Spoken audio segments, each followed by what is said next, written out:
Thanks for being here. Thank you for having me. It's been so long. I know. And, you know, it's funny because I was thinking about you lately. I often do. And I call, but I can't get through. You know what's interesting? We have so many fans of the show Lost that work here at the show that when the show just came back on the air, people were getting out of here early. Even in this era of TiVo, people were saying they had to be home, they had to see it when it aired.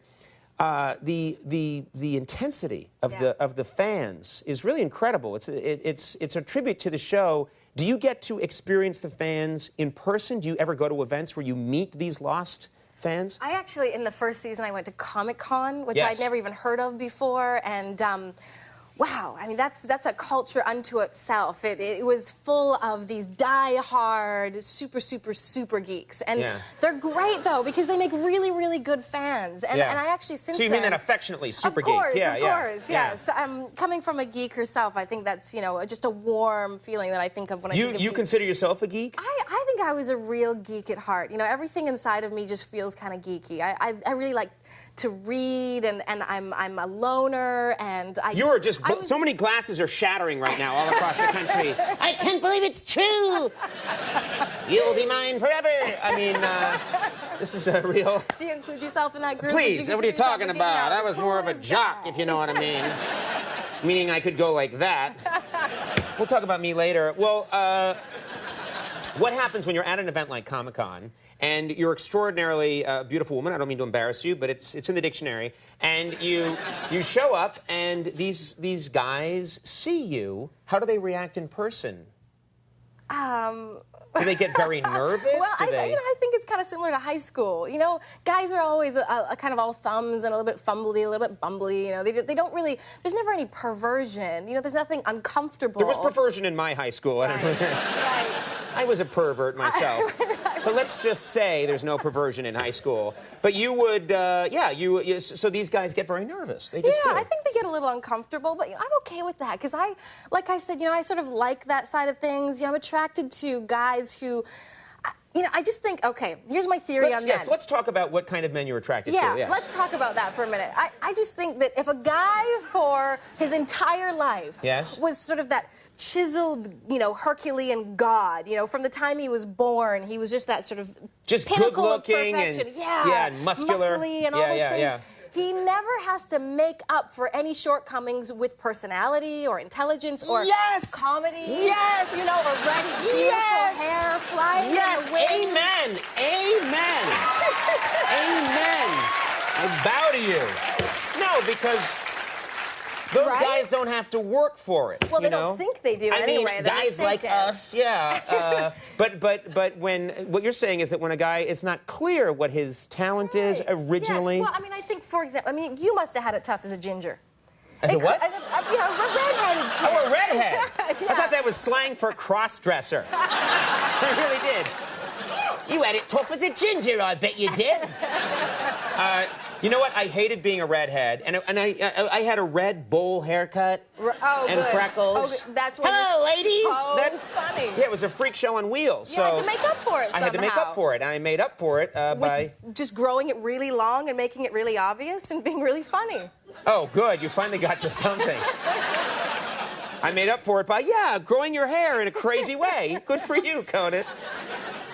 No, I overcame many things. I think a lot of people watching did, but I think you're right. I think that's nice. So you like a guy that maybe has more subtle charms. Yes, you know, or more obvious charms and more subtle looks. Yeah, okay. That's nice. Perhaps not necessarily. You talked about yourself, you know, a little bit. What kind of child were you? I've read that you didn't watch a lot of television. Read a lot of television. You didn't get to. I'm nervous. Pretty. You didn't watch a lot of television growing up. So what did you do to amuse yourself? I was one of those kids who had a bunch of imaginary friends. I had a league of imaginary friends. Like I said, I was a geek. I was a whole bunch of imaginary friends. But oh God, there was actually this one friend who I lost, Tracy. My imaginary friend Tracy and I were on the water slides. We were having a really good time, laughing and playing. And suddenly she jumped from the water slide onto a grassy knoll and left me zooming down the water slide, going, "Wait, Tracy, come back!" And I never saw her again.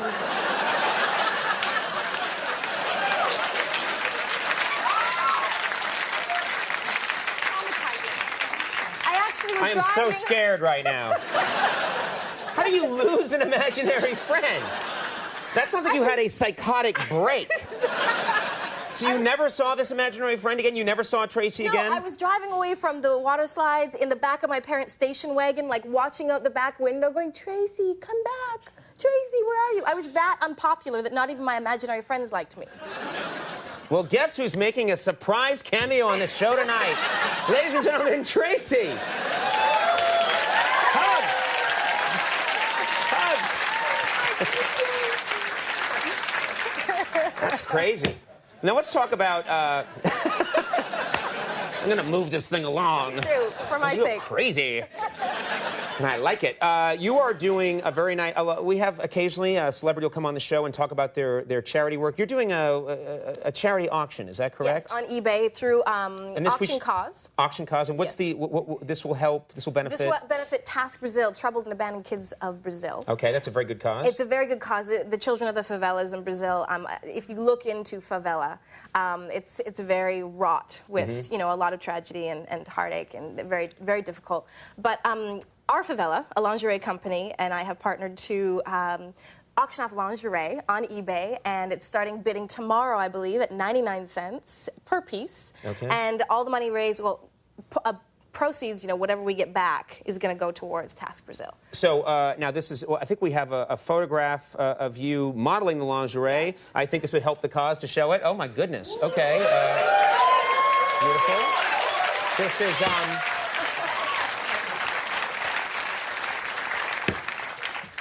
anything for charity.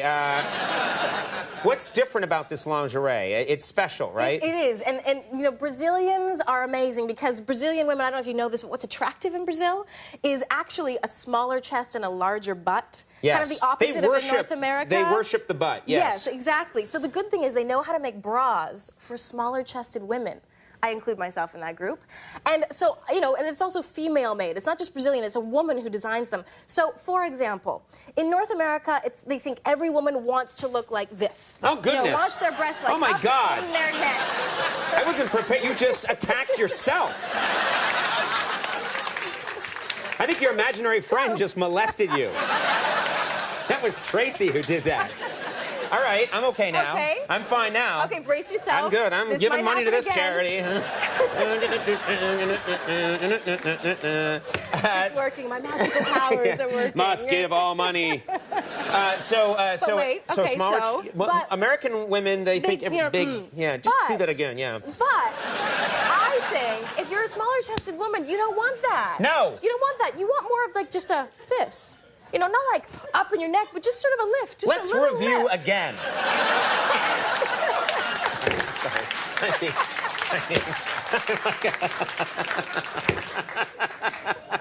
I'm like a guy on the subway. Or a Comic-Con. I'm a Comic-Con. Hello there. Okay. Well, it's a good cause. Great lingerie. Very good lingerie, and I'm about to pass out. You're almost there. Hang in there. Lost, as if I even had to mention this, but Lost airs Wednesday nights at 9 on ABC, and a lot of people are very excited about that. Thank you so much for coming on the show. You're the best. Thank you. Evangeline Lilly. I love Evangeline Lilly. We'll be right back. Kevin Connolly. Stick around. I'm in the mood to tear it up.